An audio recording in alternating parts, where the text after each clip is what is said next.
A scream in the dark garage, 4 men closing in. No one expected the janitor, the single dad, to be the one who saved her. Stay with me, and if this pulls you in, drop a comment and hit subscribe.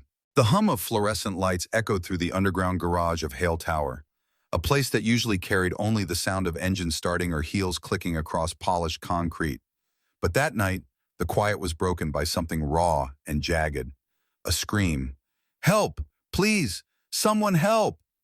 The words cut through the stillness, sharp and terrified, bouncing off the concrete walls.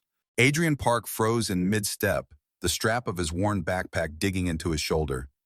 His shift was nearly over, and he had been heading for the service stairwell, ready to climb back to the simple life he had built.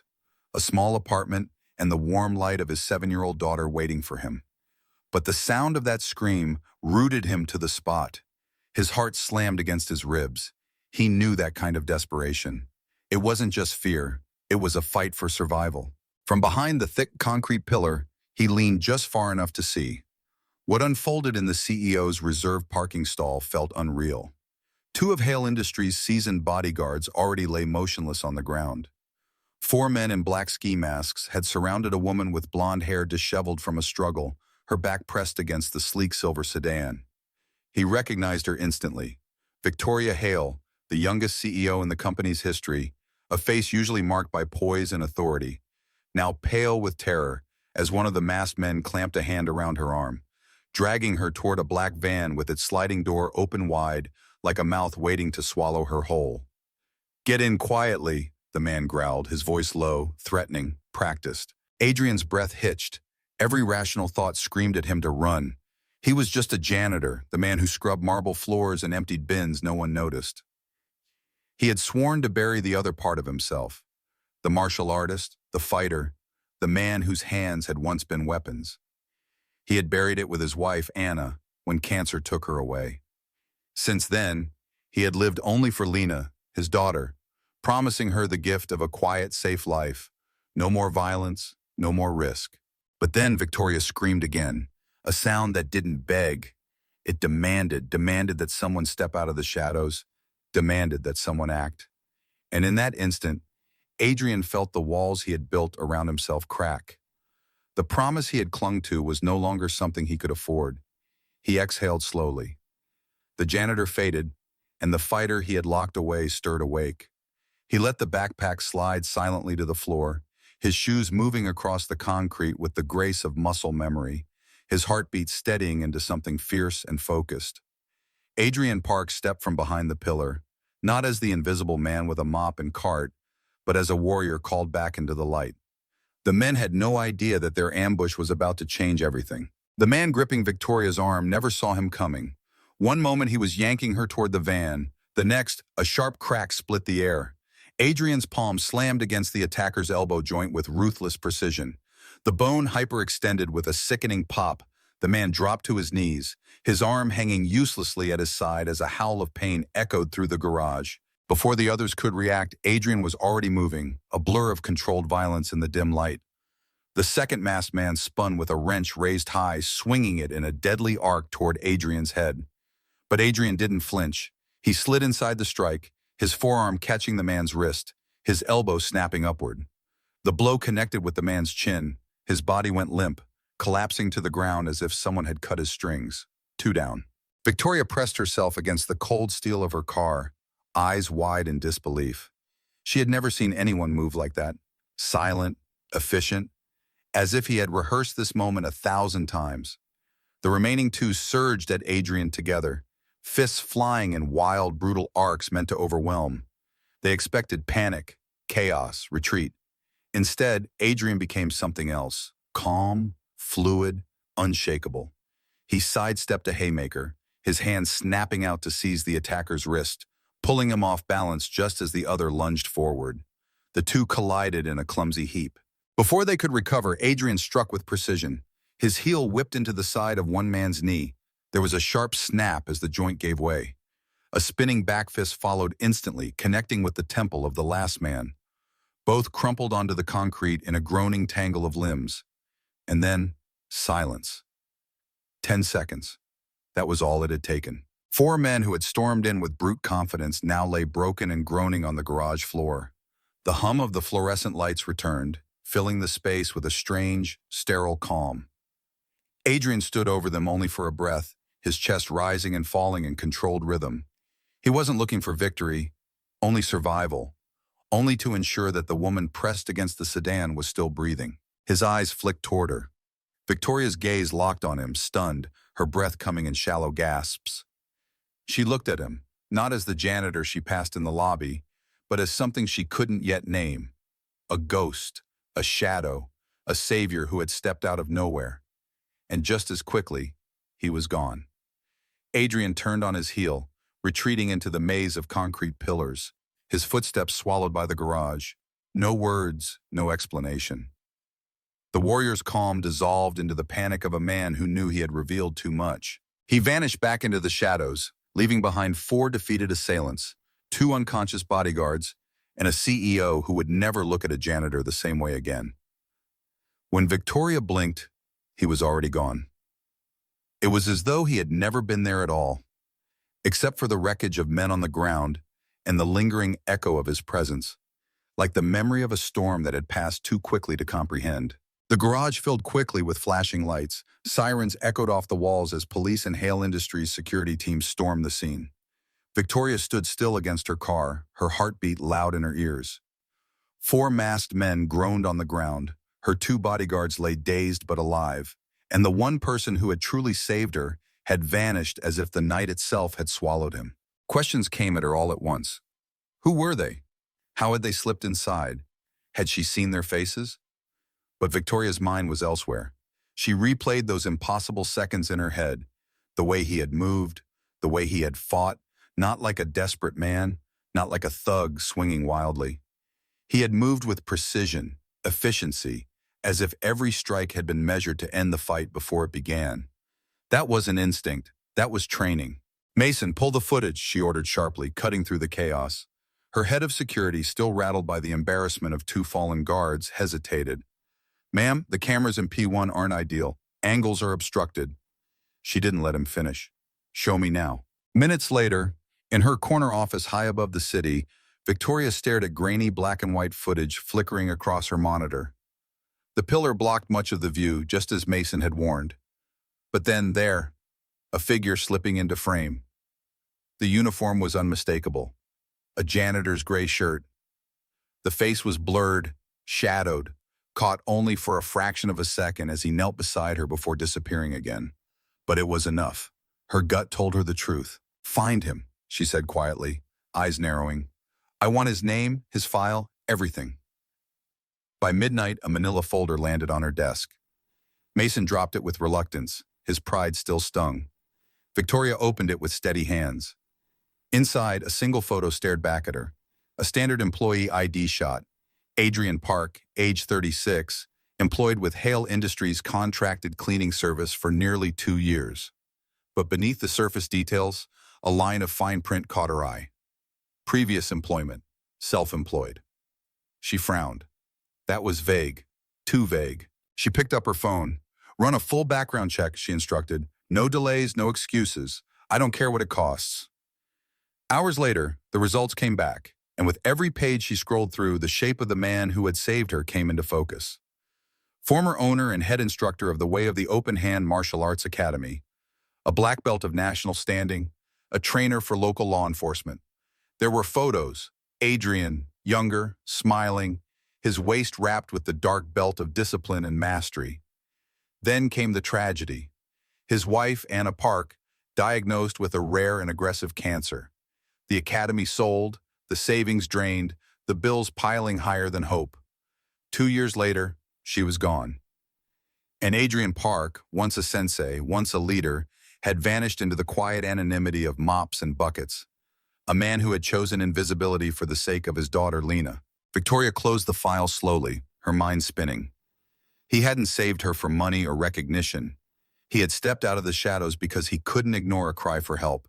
He was hiding, yes, but not from the law, from life.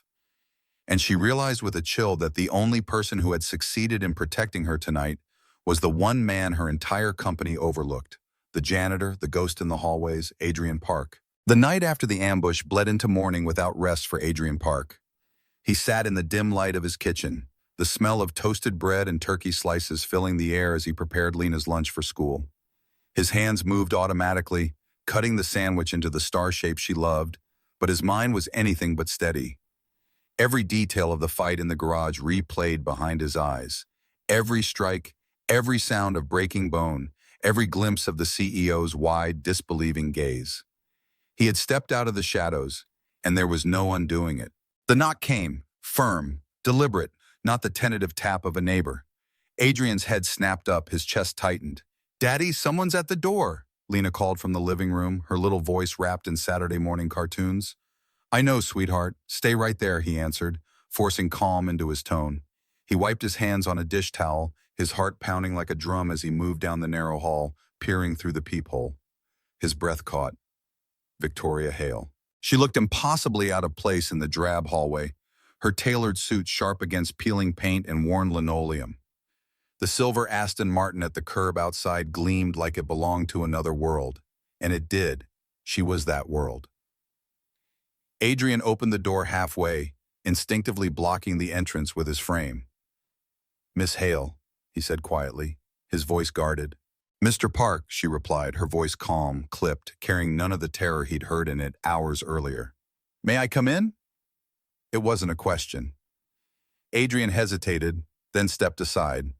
She moved into the small apartment, her heels soundless on the faded rug, her sharp eyes sweeping the room, the cartoons on the old TV, the crayon drawings taped to the wall, the quiet signs of a life built carefully, brick by brick, to keep one little girl safe. "I came to thank you," Victoria began, turning to face him, "and to offer you something. Last night proved that my security is compromised. My men were down in seconds. You weren't. I want you as my new head of security." Adrian shook his head immediately, the words tumbling out almost before she had finished. "No, that life is over for me. I'm just trying to raise my daughter, keep her safe, that's all." Her eyes narrowed, studying him as though he were another puzzle to solve. "Do you really think safety is still an option, Mr. Park? The men who came for me weren't amateurs. They'll be asking questions. They'll want to know who ruined their plan. Right now, you are the loose end they can't afford to ignore." Adrian's blood ran cold. He had been so focused on refusing her world that he hadn't considered how it might already have bled into his own. His refusal wasn't protection, it was an illusion. Victoria's voice softened, but her words cut sharply. "You can say no to me, but you can't say no to them. They will find you. And when they do, they won't stop at your door. They'll find Lena too." The name of his daughter on her lips made the room tilt. Adrian looked past her to the living room, where Lena's laughter rose from the cartoons, innocent, untroubled. His throat tightened. He had spent years building this fragile sanctuary for her, a life without chaos or fear, and now it was already crumbling.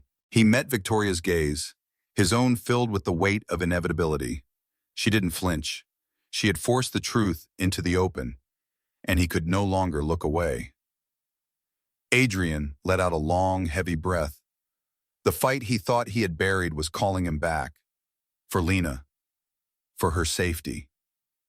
"All right," he said at last, the words tasting like surrender and resolve at once. "I'll do it." The decision was made. There was no going back. By afternoon, Adrian Park found himself walking behind Victoria through the sleek corridors of Hale Tower, not with a mopping cart this time, but with a new weight on his shoulders. She led him to the lower sub-level, the nerve center of the company's private security, the so-called command deck, a room alive with screens, comms, and the quiet hum of machines. Mason Burke was already there, his posture stiff, his jaw tight with resentment. To him, Adrian was still just a janitor wearing the wrong clothes. "Show me the footage from last night," Adrian said calmly, stepping closer to the console. Mason scoffed, but at Victoria's nod, one of the younger guards pulled it up. The screens lit with 4 angles of the ambush in the garage, every chaotic second replaying in slow motion. Adrian didn't watch himself.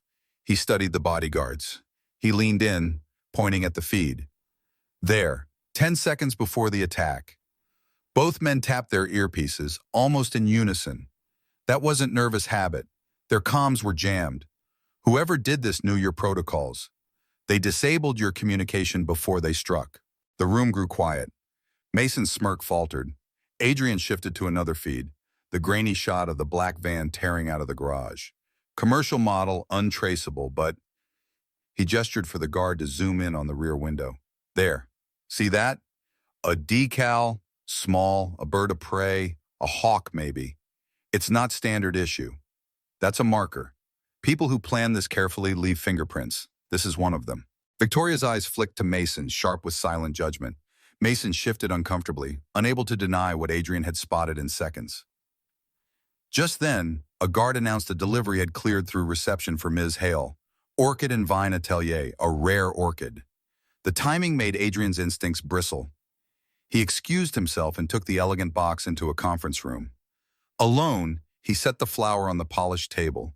It was beautiful, deep purple petals, flawless, almost regal.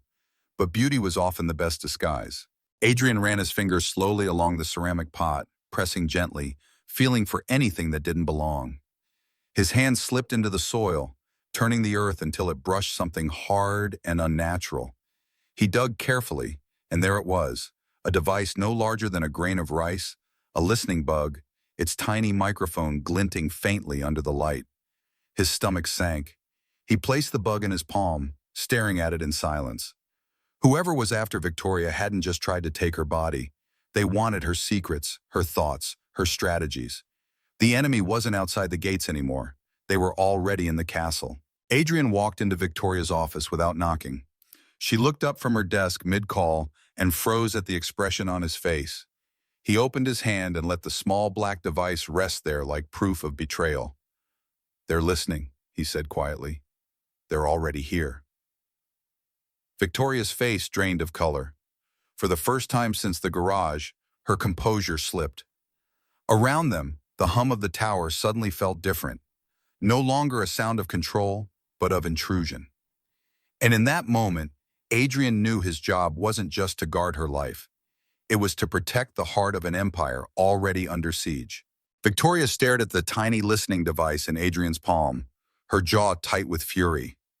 The walls of Hale Tower suddenly felt thinner, as if every shadow hid another ear. She reached for a pen, sliding a leather-bound notepad across the desk. They could be listening now. Adrian understood without a word. He nodded, wrote a single line in neat, firm script. "We need a sweep, someone I trust. That night, after the last executives had gone home and the glass tower had quieted, a young man entered the lobby carrying a rolling case of equipment. To the casual eye, he looked like any third-party IT consultant, badge clipped to his jacket, hair dyed jet black with a rebellious edge. But Adrian knew better. Miles Chen, once a restless teenager with a talent for hacking, now one of the most respected technical counter-surveillance experts in the city.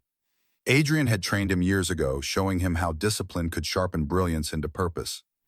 And when Adrian called, Miles had answered with no hesitation. "It's been a while, Sensei," Miles said softly as Adrian ushered him into Victoria's office. "Too long," Adrian replied, though his eyes were already scanning the room. "I wish it were under better circumstances." Miles set to work in silence, his instruments humming as he swept frequencies, his handheld scanner glowing with spikes of hidden signals. He moved like a ghost, methodical, checking every lamp, every frame, every seam. Within minutes, the truth began to surface. "There's one here," Miles murmured, peeling back the velvet lining of a desk lamp to reveal a pinhole device no larger than a fingernail. He sealed it in an evidence bag before moving on. At the back of a massive landscape painting, he found another taped in place, its tiny antenna disguised against the canvas, and then a third, even smaller, embedded inside the baseboard beneath the window. Victoria's hand tightened around her chair. 3 devices, all in the room where she made her most guarded decisions. Whoever planted them hadn't been amateurs. Miles examined one closely, his brows knitting. "This is military grade, not something you buy online. And look here, the power source, a micro battery, custom made. There are only a handful of manufacturers in the world who build these, and they don't sell to civilians." Adrian's eyes narrowed. "So who do they sell to?" "Private contractors," Miles said, sealing the device. the kind with deep pockets and darker connections. Give me a few hours to trace the batch. We'll know who placed the order. Victoria leaned forward, her voice low, urgent. Do it, whatever it takes. By morning, Miles had his answer. He placed a thin dossier on Victoria's desk, the glow of the city lights behind him. Adrian opened it, scanning the pages. The micro batteries had been part of a bulk order purchased months earlier. The buyer, Sentinel Corps, a private security contractor. And Sentinel Corps wasn't independent. It was a subsidiary of a holding company controlled by Edward Blackwell. Victoria's expression hardened, the name like venom on her tongue. Blackwell, her rival on the board, the man who had fought against her appointment as CEO, who had smiled in meetings while quietly undermining her at every turn. Now the mask had slipped. Adrian closed the folder slowly, meeting her eyes. This wasn't random, he said, his voice steady, grim. The man who's supposed to stand beside you at the table is the one trying to take you off it. The room was silent except for the low hum of the machines and the faint city noise beyond the glass. And in that silence, a new truth settled between them. The enemy wasn't out there. He was already inside. The revelation of Edward Blackwell's hand in the conspiracy left no doubt, but Adrian knew suspicion alone wouldn't hold in a boardroom, let alone in court. Men like Blackwell survived on layers of deniability. To bring him down, they would need more than whispers. They would need him to reveal himself. And so, they began to weave a trap. In the days that followed, Hale Tower hummed with carefully planted rumors. Victoria stood before her board and with radiant confidence announced that Hale Industries was in the final stages of acquiring Cascade Robotics, a Seattle-based titan of next-generation automation. It was the kind of deal that would secure her reign for decades, a move so bold that every rival would scramble to react. But this deal existed only as bait. Adrian played his part with quiet precision. In the security hub, he staged conversations loud enough for listening ears, arguments with Mason about weak points in the Seattle itinerary, complaints about understaffed details and hotel security that sounded almost careless. He made sure the flaws in her upcoming trip were too obvious for an ambitious predator to resist. Blackwell would believe he had been handed another opportunity on a silver platter. Miles, meanwhile, worked tirelessly to prepare the stage on the outskirts of Portland. He secured a foreclosed warehouse, its cavernous interior perfect for the play they intended to stage. Under the cover of night, he rigged it with hidden cameras and floodlights, the ceiling lined with motion-triggered systems. He set up a command center inside a disguised van parked nearby, servers humming, screens glowing with the cold light of readiness. Every angle of the warehouse could be watched, recorded, and transmitted in real time. And then came the final touch, the stand-in. A woman with blonde hair, chosen carefully, trained to mimic Victoria's posture, her voice, even the way she held tension in her jaw. She wore the same tailored suit, the same heels. From a distance, in the chaos of flashing lights and shouted orders, she would be indistinguishable from the CEO. She was the decoy who would walk into the trap so that the real Victoria could watch her enemies expose themselves. On the night of the supposed Seattle trip, the choreography began. A black SUV, identical to Victoria's usual transport, rolled out of Hale Tower, its tinted windows hiding the body double surrounded by a skeleton security team. Adrian's team made sure the convoy moved along routes that seemed routine, predictable, just as Blackwell's spies would hope. Victoria and Adrian sat shoulder to shoulder in the dark of Miles's command van, the glow of monitors painting their faces. On one screen, the decoy SUV crossed a bridge toward the industrial district. On another, a black sedan followed at a distance, the same car tied to Sentinel Corps. Adrian's jaw tightened. The bait had been taken. "They'll strike on the access road," Adrian murmured, eyes fixed on the feed. "It's isolated. No witnesses. Exactly where I'd hit." Victoria's hands clenched in her lap, but her voice was steady. "Then let them come." The SUV slowed as two black vans boxed it in. Armed men spilled out, swarming the vehicle, yanking open the doors. The decoys screamed on cue, struggling just enough to sell the illusion. Within seconds, they dragged her into the van. The convoy peeled away, tires screeching into the night, heading straight for the warehouse where their downfall waited. In the van, Adrian watched every second, his face unreadable. Victoria glanced at him, searching for doubt, but found only a calm born of experience. He had become the ghost again, not hiding this time, but hunting. And in that moment, as the enemy rushed headlong into their carefully laid snare, Victoria realized something profound. For all the wealth, all the power, all the bodyguards she could buy, it was this man, the janitor she had once overlooked, who had become the shield between her world and ruin. The convoy tore through the empty streets, two black vans boxing in the SUV until it had no choice but to stop. Armed men in tactical gear swarmed forward, their movements crisp and confident. In seconds, the door was yanked open, and the woman inside, the body double, was dragged out, kicking and shouting. To their eyes, it was Victoria Hale herself. They bound her wrists, shoved a hood over her head, and loaded her into the van. Their leader, a tall man with a jagged scar across his cheek, barked into a phone. "We have her. No complications." His voice carried the satisfaction of a predator, certain of his kill. They drove her to the warehouse on the outskirts of the city, headlights slicing through the dark until the hulking structure loomed before them. The vans rolled inside, engines echoing in the cavernous space. The men hauled their prize out, pulling the hood from her head. For a split second, they expected fear to reign in her eyes, but instead they caught a flicker of defiance. Confusion rippled through their ranks. Something felt wrong. And then the lights came. Floodlights roared to life, blinding white brilliance flooding the warehouse. Shadows vanished in an instant, every corner illuminated as if the night itself had been banished. The armed men staggered, raising hands to shield their eyes. And from the glare stepped Adrian Park, calm and steady, flanked by a small, disciplined team he trusted with his life. "You were expecting someone else," his voice carried across the warehouse, cool and controlled, slicing through the chaos. The scarred leader snarled, rallying his men. "It's a trap! Take them!" He raised his weapon, but before the first shot could ring out, the darkness returned. Two flashbangs detonated overhead with deafening cracks, blasts of light and sound disorienting half the squad. Then silence. The floodlights cut out, plunging the space into pitch black. Muzzle flashes flared desperately in the dark, shots wild and frantic. But Adrian's team moved like ghosts, their night vision goggles painting the scene in green clarity. They owned the shadows now. Adrian slipped between crates, his footsteps silent. One by one, his operators neutralized the intruders with precision, disarming, striking, zip-tying wrists. Limbs were targeted, not lives. This was about proof, not blood. The cries of stunned mercenaries echoed, the sound of predators realizing too late that they had become prey. At the center of it all, Adrian closed in on the scarred leader. The man lunged with a knife, relying on brute strength and rage. Adrian's body moved in practiced rhythm, redirecting the slash, twisting the man's arm behind his back, a sharp kick sending him crashing to the floor. The blade clattered across concrete.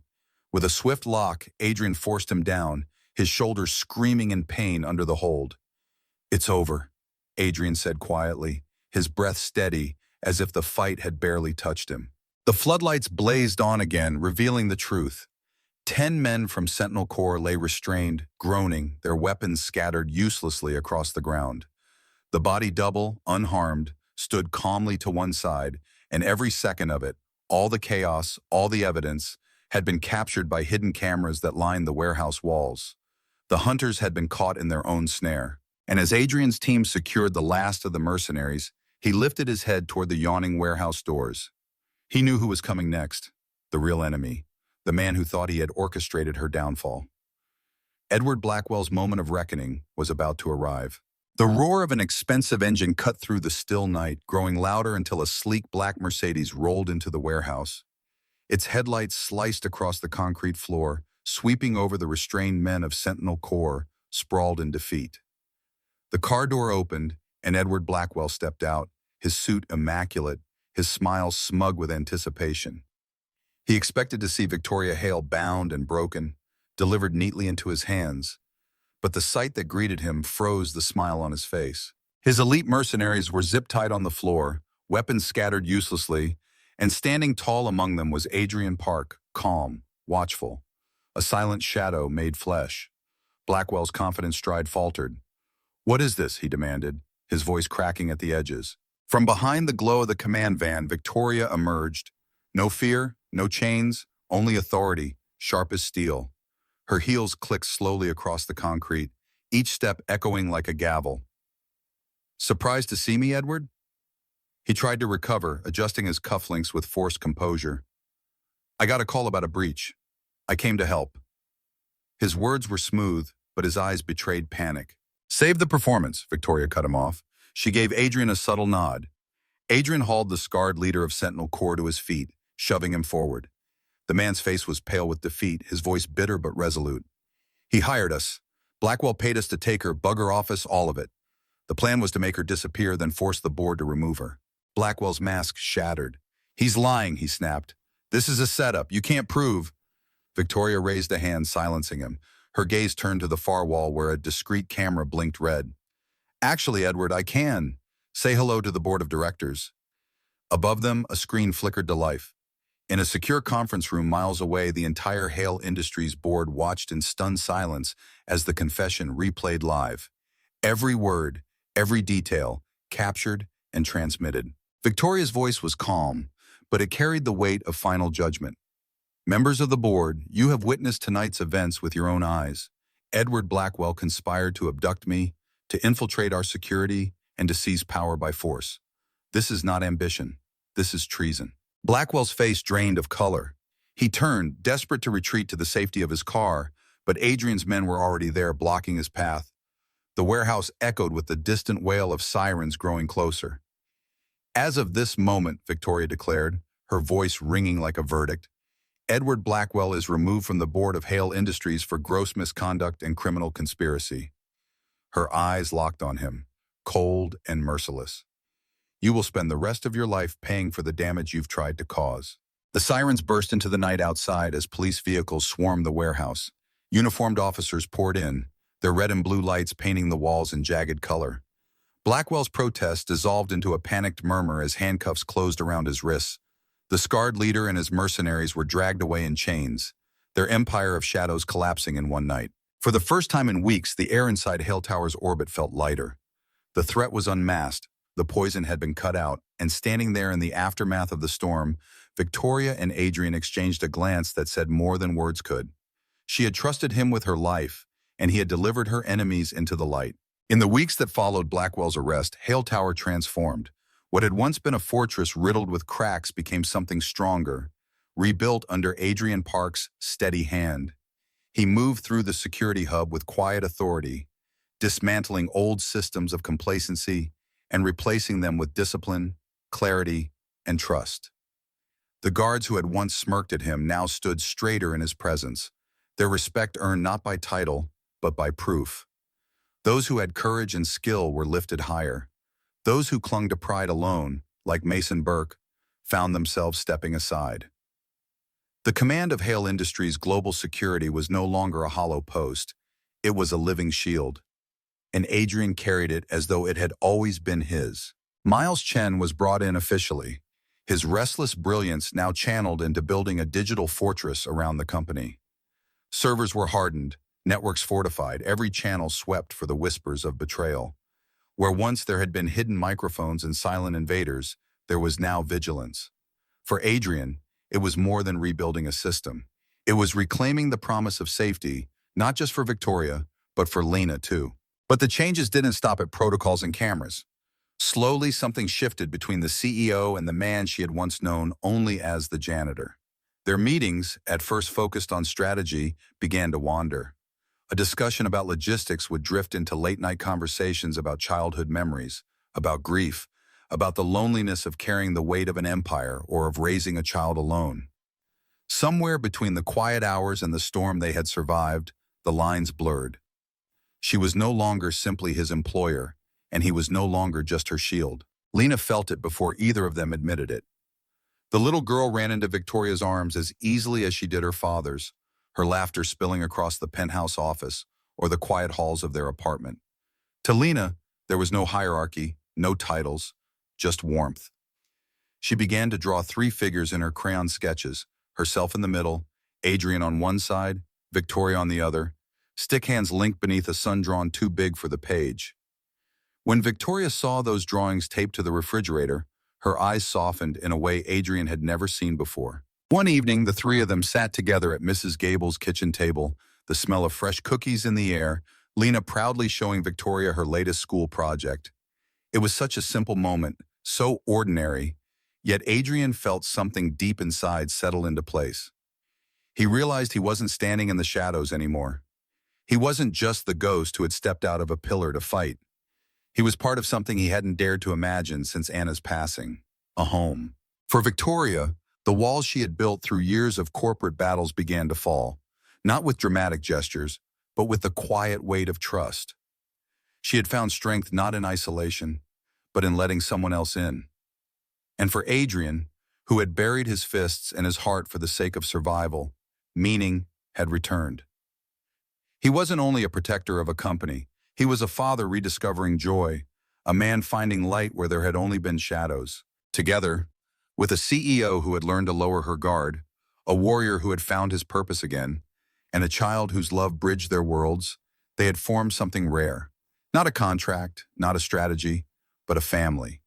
And in that discovery, all three of them stepped out of the darkness into a life that was, finally, beautifully safe. In the electrifying story of Adrian Park, a single dad and janitor who unleashes his hidden martial arts mastery to save CEO Victoria Hale from a deadly ambush, we discover a profound life lesson. Courage and trust can transform the humblest beginnings into unbreakable bonds, forging families from the ashes of adversity. Adrian, a former sensei who buried his warrior past to shield his daughter Lena from a life of violence, steps into the fray with breathtaking precision, proving that true heroism lies in acting for others despite personal cost.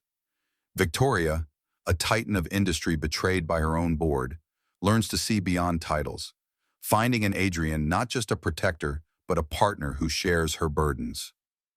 Their meticulously planned trap to expose the treacherous Edward Blackwell reveals that strength isn't in wealth or power, but in the quiet resolve to protect what matters most. Lena's crayon drawings, uniting them under a too big sun, capture the heart of their journey, a family built not on contracts, but on shared battles and unwavering trust. This tale stirs deep emotions, evoking tears for the unsung heroes among us and the unexpected connections that heal broken lives, urging us to embrace our hidden strengths and trust those who see us for who we truly are. If this story moved you, resonating with moments when you found courage in darkness or built bonds against all odds, share your reflections in the comments below. What act of bravery reshaped your life? And don't forget to like and subscribe for more heart-stirring tales of resilience, love, and redemption. Your support keeps this community thriving, one inspiring story at a time.